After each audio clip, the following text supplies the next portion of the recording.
Sinus exam. First, I set up the room and prepared everything, cleaned the board, and got all my material out. And now I'm going to get the patient, and I'm going to remember to double ID the patient. So this is Randall. Could you please tell me your full name and date of birth, please? Randall Potter, 10/25/1977. Awesome. So here's our lovely pink shield for Randall. Sweet, I'll rock the Okay. Put on him. Since it's just a sinus, we can do a full body shield.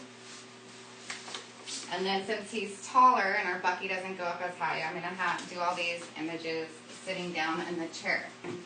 So the first one, you're going to straddle the lovely chair and have your face against the board. And in this position is the PA Caldwell. We want the OML. We want the OML 15 degrees off perpendicular. So we're going to have him place his nose on the board, and I'm going to slide the sponge down in for him to lead his forehead in. And this makes his OML 15 degrees and perpendicular. And this image is to see the frontal and the anterior ethmoidal sinuses. So once we have that, we get to keep our beam perpendicular. And we'll center it down right here. And we want it exiting out the nasion. And then from this position, I'm going to remove this sponge and have his chin up like this, touching the board. And the CR is going to be horizontal, exiting out the canthion, and his OML is going to be 37 degrees. And all these films are 8 by 10, or I should say, and vertical. And then the central ray right here, and it exits out the canthion. And that's to see the maxillary and the sphenoid, no, not just the maxillary sinuses. And then from here, I'm going to have the patient rotate towards me. And he's in a LAO position, which is actually pretty good. And we're going to keep his head in a true lateral position. And this is, we're going to center 1 to 1.5 inches posterior to the outer campus. So I'm going to have you right there. And the beam is still perpendicular. And I'm going to put a left marker on there. And put a marker on all of mine.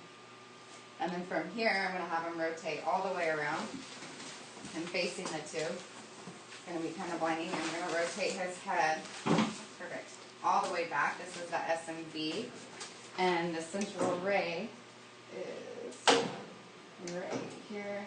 And it's 3/4 inches anterior to the EAM. And that's it.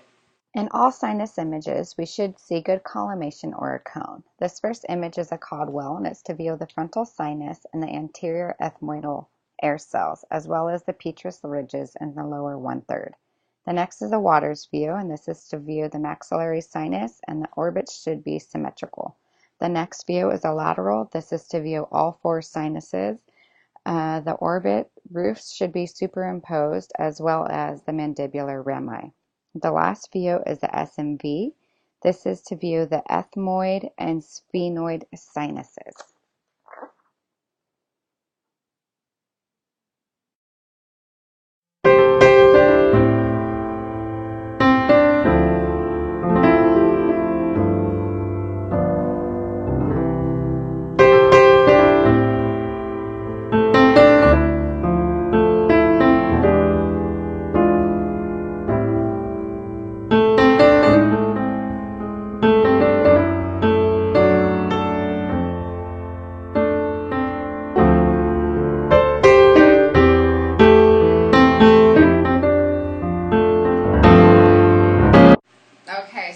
Randall in a PA mandibular rami, and he has his forehead on the IR, and our beam is perpendicular. His mid-sagittal plane is perpendicular to the IR with his forehead and his nose touching, and his OML is perpendicular.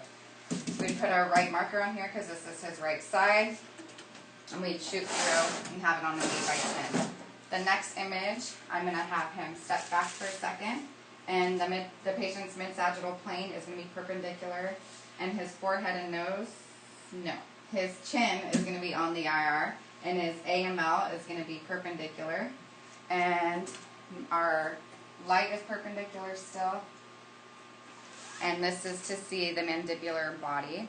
And then the next image is a axiolateral oblique, and the patient is going to turn perfect.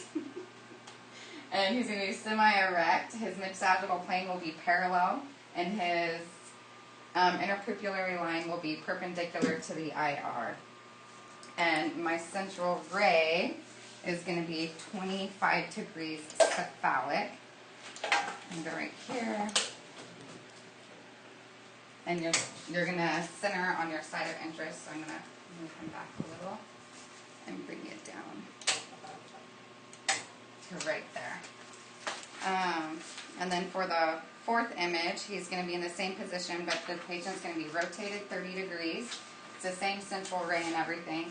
And so he'll be rotated 30 degrees, and his chin will be up more.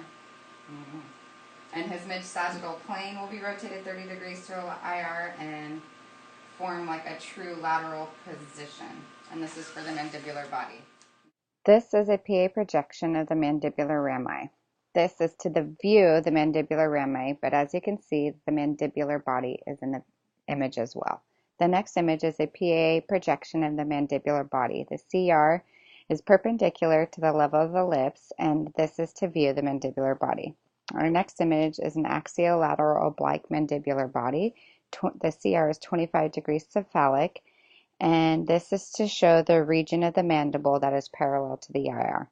The next is an axiolateral oblique mandibular ramus. There should be no elongation of the body and no overlapping of the